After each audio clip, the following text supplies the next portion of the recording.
Hello दोस्तों, मैं अमित कुमार। आज हम बात करने वाले हैं कक्षा 11वीं के पहले चैप्टर समुच्चय की एक्सरसाइज 1.4 के पहले क्वेश्चन की। देखिए दोस्तों, क्वेश्चन क्या कह रहा है, निम्नलिखित में से प्रत्येक समुच्चय युग्म मतलब जोड़ा दिया होगा, यानी दो समुच्चय दिए गए होंगे, में उनका सम्मिलन ज्ञात करना है। सम्मिलन से पहले समझ लेते हैं हम सम्मिलन होता क्या है। ठीक है दोस्तों, देखिए मान लिया कोई भी दो समुच्चय, जैसे ये है ए हमारा 1 2 3 4 5 है, ठीक है, और बी समुच्चय हमारा है 2 4 6 8 ऐसे टाइप का, और कहा कि सम्मिलन निकाल लो। सम्मिलन को हम कहते हैं यूनियन। अगर कहीं सम्मिलन होगा तो अंग्रेजी में बोलते हैं इसको हम यूनियन, और डिनोट करते हैं इसको ऐसे टाइप से। जैसे अगर दो समुच्चयों का सम्मिलन निकालना है हमें, तो ए यूनियन बी से मतलब हमारा ये है कि जितने इसमें एलिमेंट है ए में और जितने इसमें एलिमेंट है दोनों को कंबाइंड करके लिखना है, लेकिन कोई भी एलिमेंट, कोई भी अवयव समुच्चय का दोबारा नहीं लिखना चाहिए। ठीक है, जैसे एक है, सबसे पहले के लिख लेते हैं 2 3 4 5, ये लिख ले चुके तो अब इसके बाद दूसरे के देखते हैं। 2 तो हमारा हो गया, इसका मतलब ये नहीं लिखना है। 4 भी हमारा हो गया, इसका मतलब ये भी नहीं लिखना है क्योंकि दोबारा आ जाएगा नहीं तो ये। इसके बाद 6 है इसमें पूरे में, नहीं है तो 6 लिख देंगे। इसके बाद 8 भी नहीं है तो 8 लिख देंगे। तो ये इनका यूनियन हो गया, ये इनका सम्मिलन हो गया। ठीक है दोस्तों, सम्मिलन से मतलब उन दोनों को इकट्ठा करके रखना। तो ऐसा ही हम करेंगे यहाँ पे, लेकिन नंबर रिपीट नहीं होना चाहिए। चलिए क्वेश्चन की तरफ बात करते हैं। जैसे हमारा यहाँ पहला ही ऑप्शन है, इसका फर्स्ट पार्ट है x इक्वल टू समुच्चय दिया है हमें 1 3 5, ठीक है, और y इक्वल टू 1 2 3। तो हमें x यूनियन y निकालना है, यानी x और y का सम्मिलन। तो first part x union y क्या होगा हमारा। देखिए सबसे पहले क्या करते हैं, हम x को लिख लेते हैं जो का, तो 1 3 5 लिख दिया।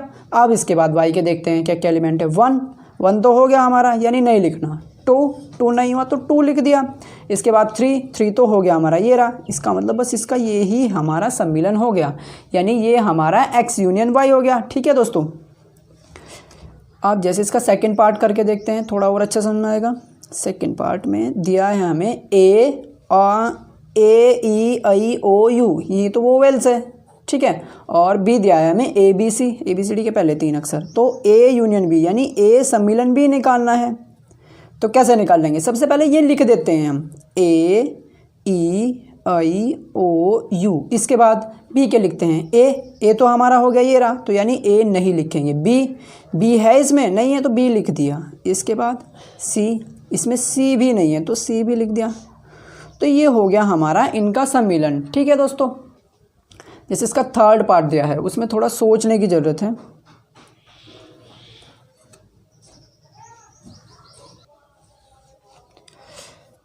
ए दिया है हमें x, यानी ऐसे टाइप के नंबर होंगे जबकि सच दैट x एक प्राकृत संख्या है। x क्या है, हमारी प्राकृत संख्या। प्राकृत संख्या से मतलब गिनती में आने वाली, जैसे 1 2 3 4 5 6 ऐसे टाइप की होगी। एक प्राकृत संख्या है और 3 का गुणज है। 3 का गुणज से मतलब जो 3 के गुणा में आता हो, 3 के पहाड़े में आता हो। तो सबसे पहले हम a को लिख लेते हैं यहाँ पे, कैसा दिखाई देगा वो हमें।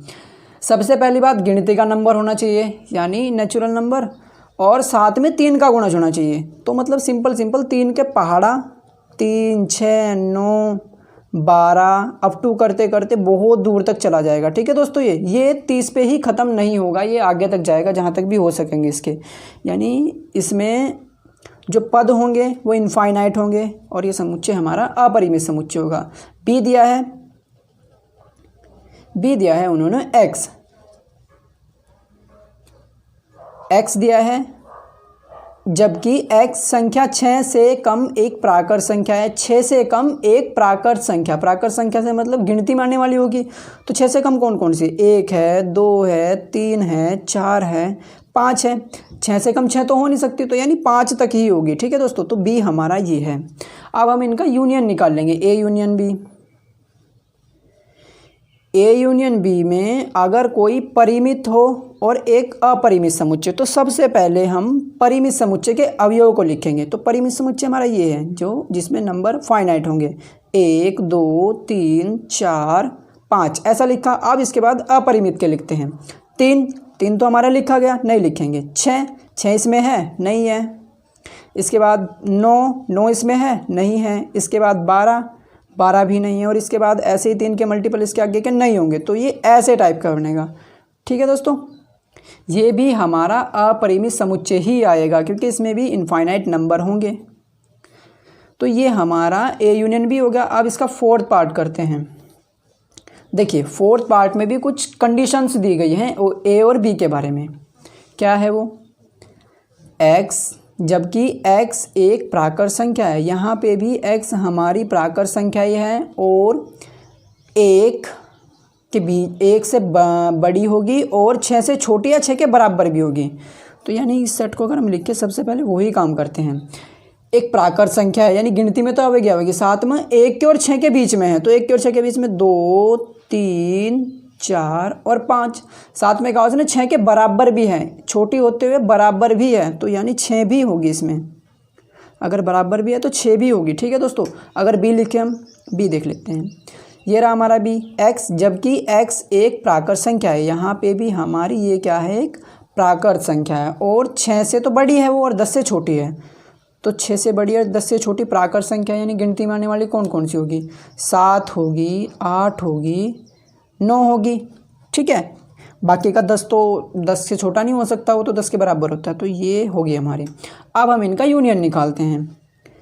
यूनियन से मतलब फिर से वही बात, सबसे पहले ये लिख लेते हैं हम 2 3 4 5 6। इसके बाद बी के देखते हैं। 7 इसमें है नहीं है तो लिख दिया। 8 इसमें है पूरे में नहीं है तो लिख दिया।